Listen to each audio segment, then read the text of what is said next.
Selamat datang di sesi Deep Dive kita. Hari ini kita bongkar peran kecerdasan buatan AI ya dalam kehidupan Anda sehari-hari.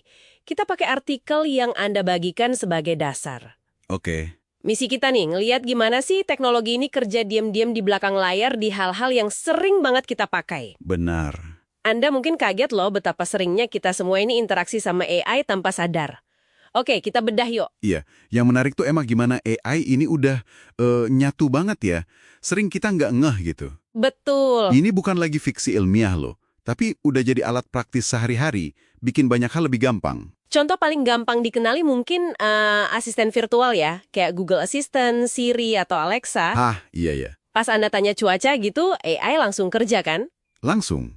Dia ngenalin suara Anda, terus paham pertanyaannya. Nah ini pakai NLP itu kan, pemrosesan bahasa alami. Betul, Natural Language Processing. Terus dia cari info, jawab lagi pakai suara yang ya kedengeran alami gitu. Ngebantu banget sih buat info cepet, atau setel alarm, kontrol rumah pintar juga. Tepat.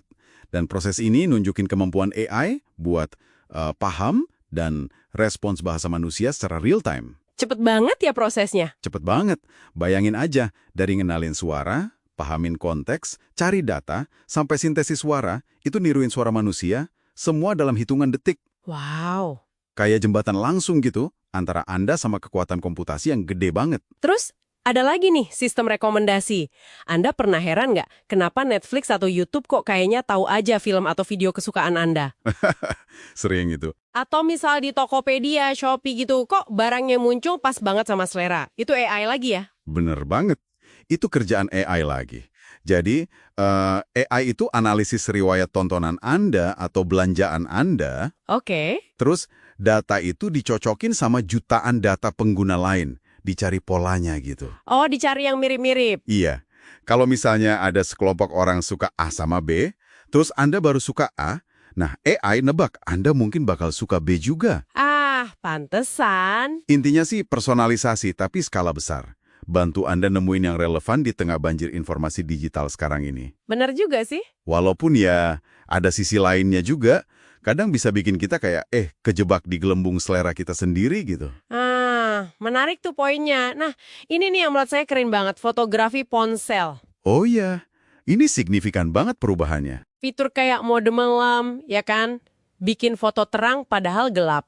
Atau mode portrait yang latar belakangnya ngeblur. Bokeh efek ya. Bahkan filter-filter lucu di Instagram atau TikTok, itu AI semua kan? Betul, itu AI juga.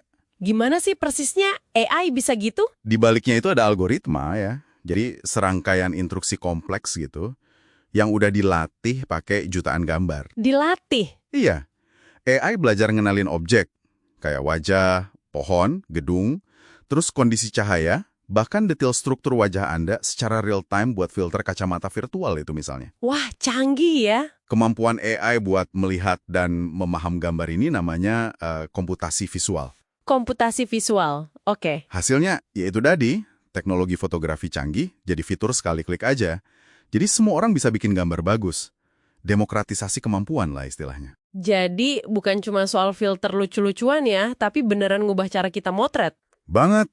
Dan pengaruh AI ini kan luas banget ya ke area lain yang mungkin kita nggak sadar tiap hari. Bener nggak? Bener banget.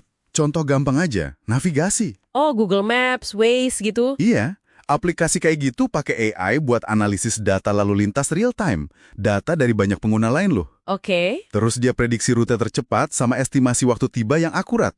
Nah, ini contoh efisiensi kan? Iya bener, kepake banget itu. Atau di email kita, kayak Gmail gitu. Gimana tuh? Fitur balasan cerdas yang suka ngasih saran jawaban singkat itu loh. Oh iya, Smart Reply. Atau filter spam canggih yang misahin email penting dari sampah. Itu AI juga kan? Nyederhanain komunikasi kita. Betul. Itu juga AI. Terus ada lagi aspek keamanan. Di perbankan misalnya. Gimana tuh contohnya? AI itu perannya penting banget buat deteksi pola transaksi yang aneh, yang nggak biasa. Buat cegah penipuan gitu ya? Persis, mencegah penipuan di kartu kredit atau debit Anda. Dia kerja 24/7 loh, jaga aset finansial Anda. Wah, diam-diam ngebantu banget ya? Bahkan di kesehatan juga mulai ada. Di Indonesia aja udah ada startup yang pakai chatbot AI. Oh ya, buat apa tuh? Buat konsultasi awal, atau bantu diagnosis gejala awal. Ya meskipun ini sifatnya masih pendukung ya, bukan pengganti dokter. Oke. Jadi kalau kita rangkum nih ya, AI ini udah kayak lapisan tak terlihat gitu ya. Bisa dibilang gitu. Jadi fundamental banget dalam cara kita interaksi sama teknologi tiap hari.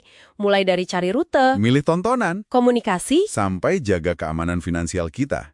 Wah, banyak banget ya ternyata. Persis.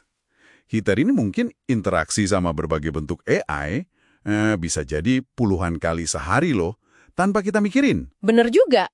Nah ini bawa kita ke satu pertanyaan penting nih buat direnungkan. Apa tuh?